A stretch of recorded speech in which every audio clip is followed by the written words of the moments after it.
La Voz del Archivo, un podcast del Archivo General de la Nación.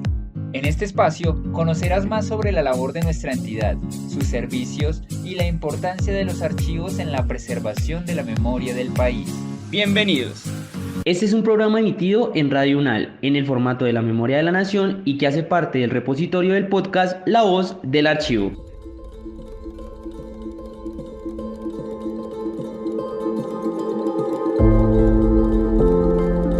Bienvenidas y bienvenidos a otro episodio de La Memoria de la Nación. Hoy tenemos otro de tantos programas interesantes alrededor de la historia. Exploraremos uno de los capítulos menos conocidos pero cruciales de la historia colonial de Colombia, la guerra contra los indios pijaos entre 1602 y 1604. Quiero saludar a mi compañero Kevin Hernández. Hola Mario, hola a todas las personas que nos acompañan en este nuevo programa. Como lo digo siempre, es un gusto estar de nuevo con ustedes. Bueno, Kevin, bienvenido. Y para hablar sobre este interesante tema que tenemos el día de hoy, hemos invitado a Mauricio Arango Puerta, historiador, maestro y doctor en historia. Bienvenido, Mauricio.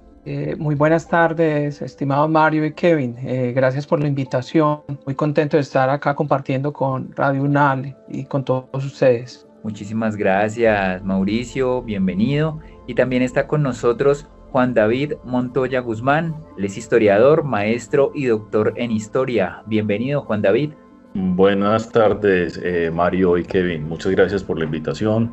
y estamos aquí prestos a resolver sus preguntas. Bueno, muchas gracias por su participación en nuestro programa del día de hoy. Para iniciar, a mí me gustaría que le cuenten a todas y todos nuestros oyentes sobre el contexto histórico en el que se desarrolló la guerra contra los indios pijaos. En este caso, ¿cuáles fueron las causas de esta guerra? El contexto en el que se desarrolla la guerra contra los indios pijaos corresponde al de la acción de la monarquía desde Europa hacia los territorios americanos y asiáticos. Por lo tanto, hay unas causas muy específicas que ahorita el profesor Juan David también podrá profundizar, como lo son la esclavitud. En este caso, poder tener mano de obra para llevar hasta minas, territorios como Mariquita o hacia otras zonas y haciendas cercanas a ciudades como las de Ibagué o la ciudad de Tocaima. El territorio de los pijaos pues correspondería a lo que ahora conocemos como el Alto Magdalena, territorio que iba desde la ciudad de Ibagué hasta la villa de Timaná, pasando por Neiva, incluso tomaba alguna jurisdicción de la ciudad de Tocaima y llegaba hasta el territorio actual de los paeses, es decir, el río Páez y la cordillera central, hasta la ciudad de Cartago, territorio cruzado por varias rutas que comunicaban a la gobernación de Popayán con el nuevo reino de Granada. Entonces todas estas ciudades requerían pues población indígena y por lo tanto esa era una de las causas que más motivaba la guerra. Y por otra parte, el control del territorio y las rutas comerciales también era fundamental. Yo agregaría algo a lo que acaba de mencionar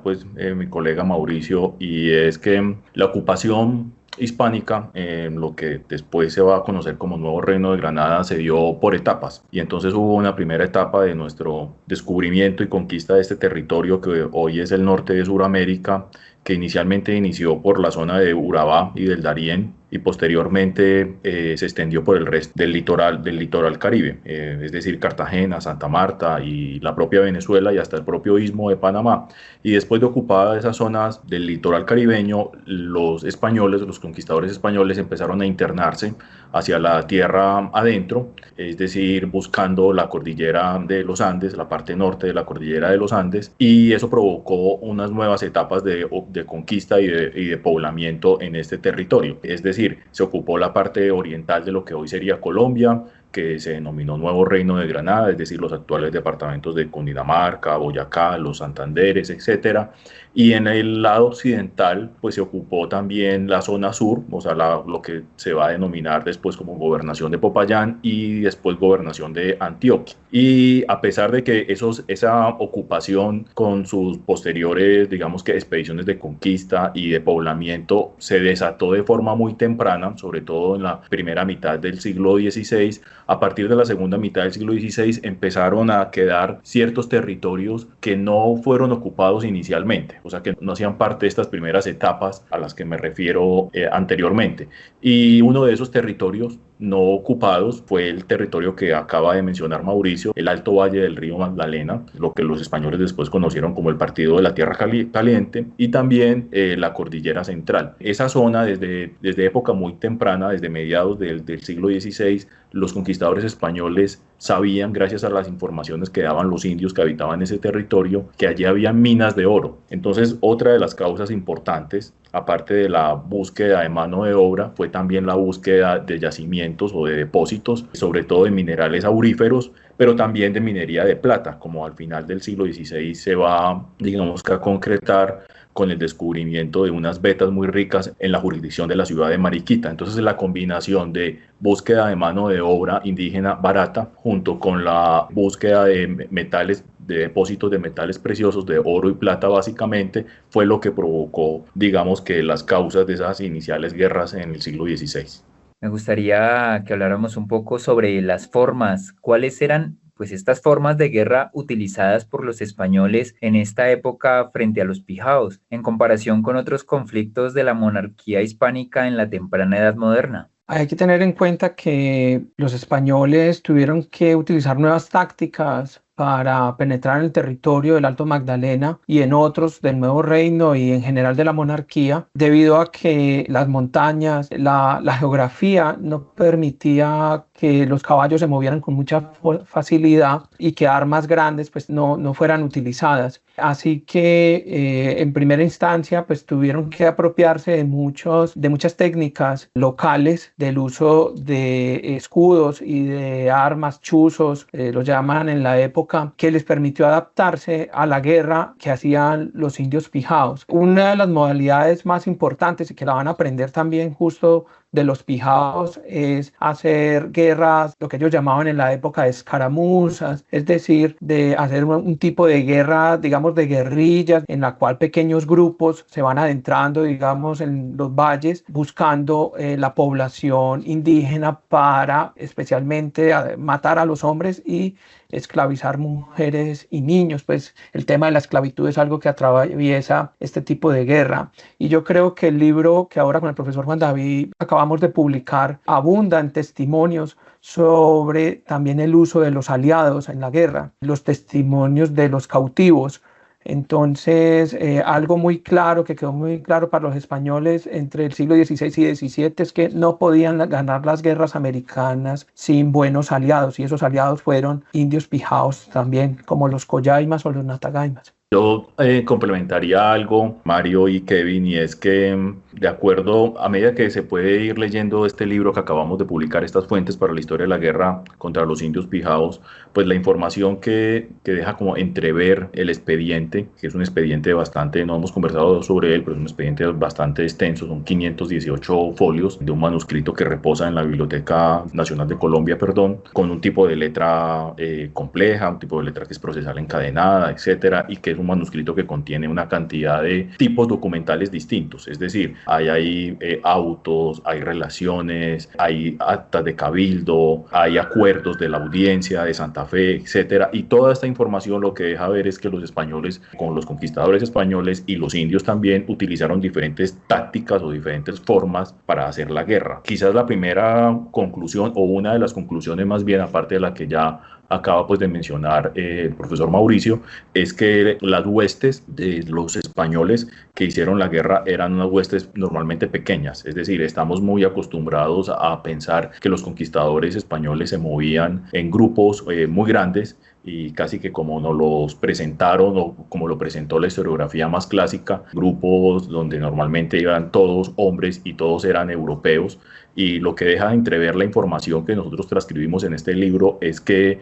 las huestes eran en realidad, tenían una composición muy variopinta, es decir, había indios dentro de la hueste, había mujeres dentro de la hueste, había hombres negros, o sea, hombres de origen africano, esclavos dentro de la hueste, había españoles y españoles de diferentes diferentes naciones, es decir, o sea, no solamente, digamos que cristianos o españoles o súbditos del rey de España, sino que podía haber portugueses, castellanos, pero podía estar también gallegos, gente de Italia, de Nápoles o de la Lombardía, es decir, del norte de Italia, o en algunas ocasiones gente de otros lugares. Hay un caso muy particular que yo sé que Mauricio recuerda. En una de las listas de los soldados encontramos a un personaje que dice que es de la India de Portugal, un soldado que se está alistando para ir a la guerra contra los indios pijaos, dice que es de la India de Portugal. Lo más probable es que sea de la ciudad de Goa, que hacía parte del imperio portugués, y bueno, y para esta época, que es 1602-1604, pues Portugal y España hacían parte de un mismo conglomerado político, o sea, la monarquía ibérica unida gracias a Felipe II a partir de 1580.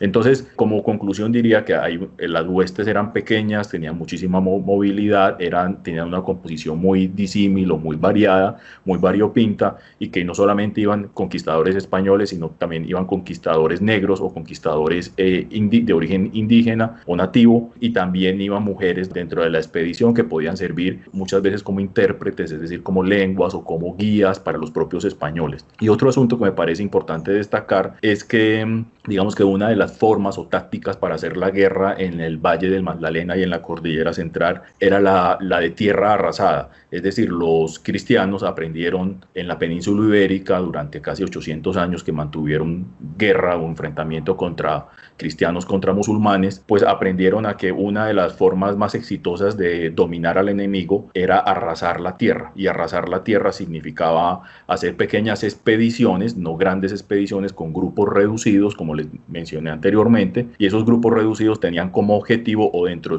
de sus objetivos en realidad en plural, pues estaba capturar a los guerreros, a los caciques o capitanes o gandules, como los llaman también en los documentos de la época, ajusticiarlos cuando fuera necesario también, y como bien lo mencionó Mauricio ahora, también esclavizar a los indios que se pudieran esclavizar para utilizarlos como mano de obra en las diferentes ciudades y villas fundadas por los españoles a lo largo, pues, del Valle del Magdalena. Y el otro asunto también muy, muy interesante es que además de eso también se hacían una cantidad de, digamos que, masacres preventivas, es decir, los españoles en medio de sus guerras de tierra arrasada buscaban masacrar grupos, muchas veces mujeres, niños, hombres, todo esto con el objetivo de que sirviera de ejemplo a los otros grupos y arrasarles sus cosechas, contaminarles el agua y destruir las aldeas completamente. Yo con lo que nos acaba de mencionar me da el hilo para hacer la siguiente pregunta, y es pues precisamente mencionando estas campañas anteriores a el año de 1605, pues que estuvieron a cargo de particulares y que pues muchas fueron desastrosas, en este caso para las armas hispánicas. ¿Nos podrían detallar algunas de estas campañas que hubo en este tiempo y las razones detrás de estos fracasos? Se podría calcular, de acuerdo pues como en lo que va la historiografía hasta el momento, que por lo menos un centenar de capitanes entraron al territorio de los pijaos. Insisto en que es algo más historiográfico, de seguro nuevas investigaciones, nuevas fuentes, justo digamos como lo estamos motivando con la publicación de este libro, es que sigan apareciendo expediciones que nos permitan entender mejor este problema histórico. No está más de decir que Francisco de Trejo fue uno de los primeros que entró al territorio en la década de 1555-56, y Francisco de Trejo, como bien lo mencionaba el profesor Juan David hace un momento, llevaba un grupo en el que no solamente iban conquistadores, sino que iban yanaconas que venían desde el Perú, iban mujeres que luego fueron capturadas y terminaron viviendo en el territorio de los pijaos, tuvieron hijos mestizos con principales pijaos, y este grupo entró entonces desde la ciudad de Ibagué hasta el territorio del actual Chaparral. Sí, el sitio del Chaparral siempre se ha conocido así, la parroquia es de finales del siglo XVIII, pero el lugar siempre se ha conocido como el Chaparral. Allí se concentraba la mayor parte de la población pijao que resistía al avance español, y pues este grupo de conquistadores es totalmente arrasado. Durante mucho tiempo van a tratar de fundar nuevas ciudades en el Chaparral, pero todas van a perecer a manos de los pijaos. En algunas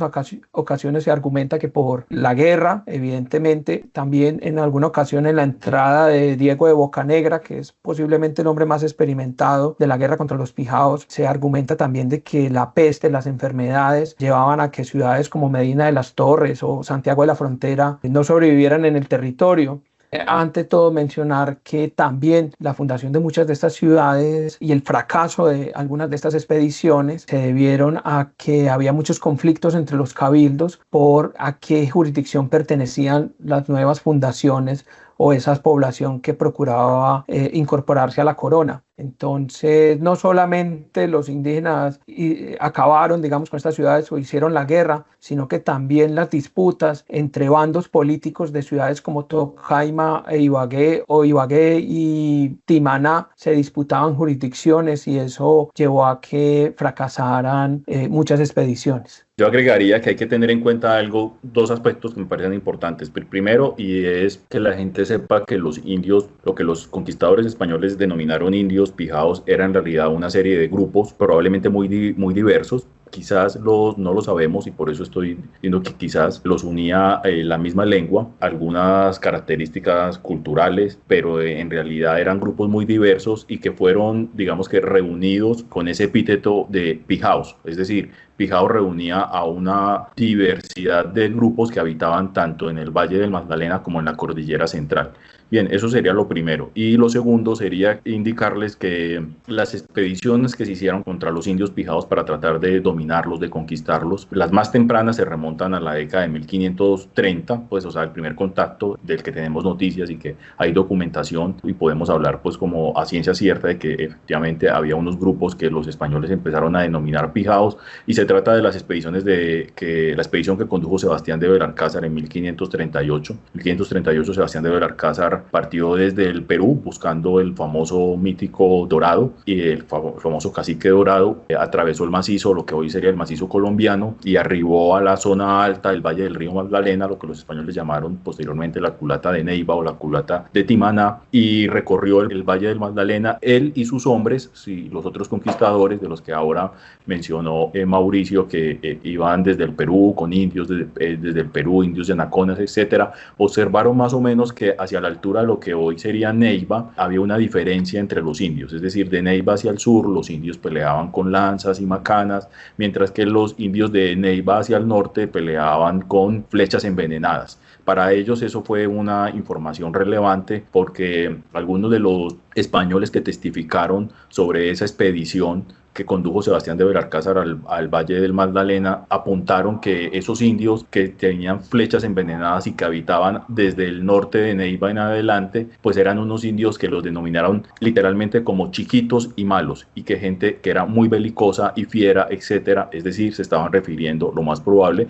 es que se estuvieran refiriendo a los indios pijaos. Es decir, hubo un interés, en pocas palabras, desde la gobernación de Popayán, desde las tierras que gobernó Sebastián de Belalcázar, por hacer expediciones para conquistar estos indios que habitaban fuera en la suela plana del Valle del Magdalena y posteriormente en la Cordillera Central. Se lanzaron muchísimas expediciones, o sea, hay un listado gigante de expediciones que se hicieron desde Popayán, algunas digamos que más famosas que otras, algunas digamos que con una composición más grande en el número de soldados que otras y algunas con mejor resultado que otras. Basta pues, como ahora lo mencionó pues mi colega Mauricio, mencionar el nombre de Diego de Bocanegra, un experimentado soldado español que inicialmente fue vecino de Ibagué, posteriormente de la ciudad de Buga, desde donde se concentró para hacer expediciones tanto a la Cordillera Central como al propio Valle del Magdalena, expediciones lanzadas desde la gobernación de Popayán. Pero la lista es gigante, o sea, la lista de esos capitanes o caudillos españoles que desde Cartago principalmente o desde Buga buscaron dominar a los pijaos, pues simplemente creo que bastaría mencionar los nombres de Hernando de Arias, del mismo Pedro de Velasco o de Melchor de Salazar o del capitán Diego de Medina. Hay una cantidad de expediciones que se lanzaron desde la gobernación de Popayán. Y también, digamos que el otro gran frente de la guerra para tratar de dominar a los indios fue desde el propio Nuevo Reino de Granada, es decir, desde la parte oriental, al otro lado de la cordillera. Y de ahí, desde las ciudades de Ibagué y de Tocaima principalmente, aunque también lo hicieron desde Timaná o desde Neiva, pero principalmente Tocaima e Ibagué, se lanzaron expediciones también para tratar de dominar a los indios a lo largo de la segunda mitad del siglo XVI. Entonces, quizás una de las que está mejor documentadas es la expedición de Domingo Lozano a finales de la década de 1560, que desembocó con la fundación de una población, San Vicente de Páez, que después fue destruida por los indios paeses y al parecer a sus aliados pijaos,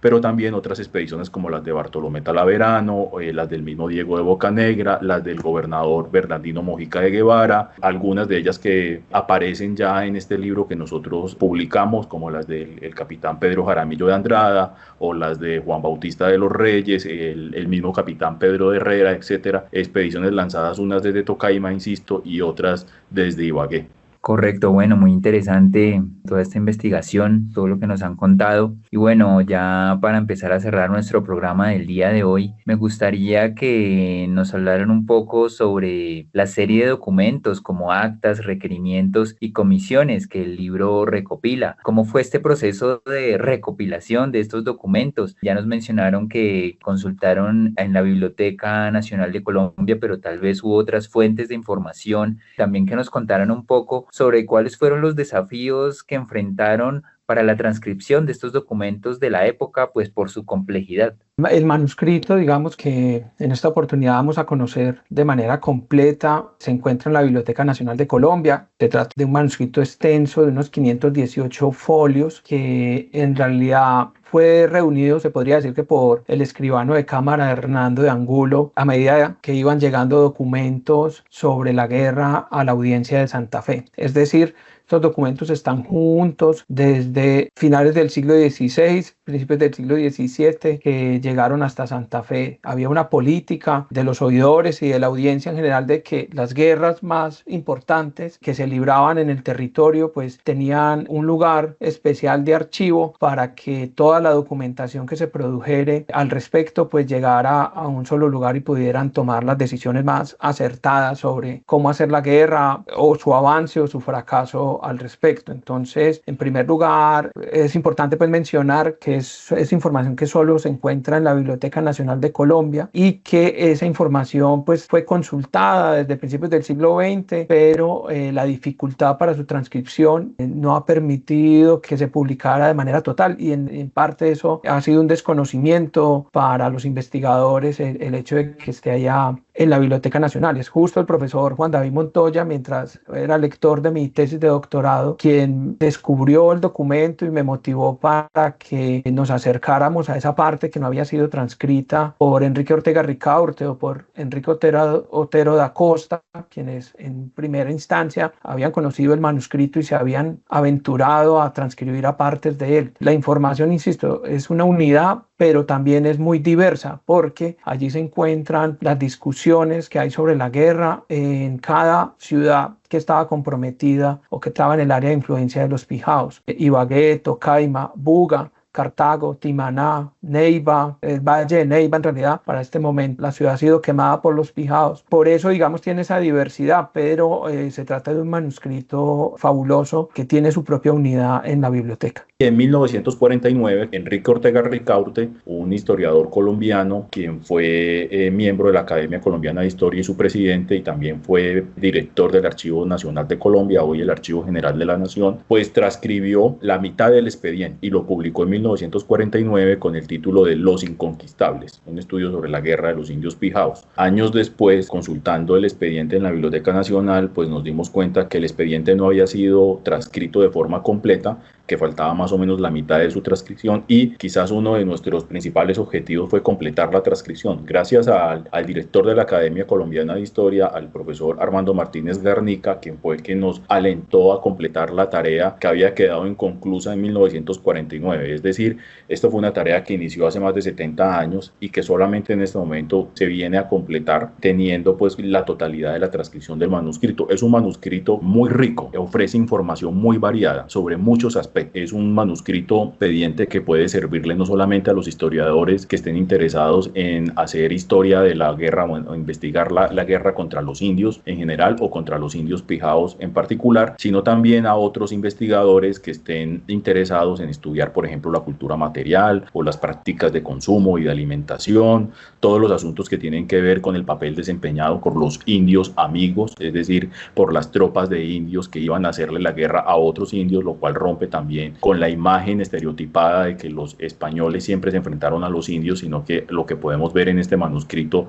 es que las tropas españolas estaban también integradas por indios, es decir, indios peleando contra indios, ¿bien? Y otros asuntos también muy interesantes como la circulación de rumores o la circulación de información entre las diferentes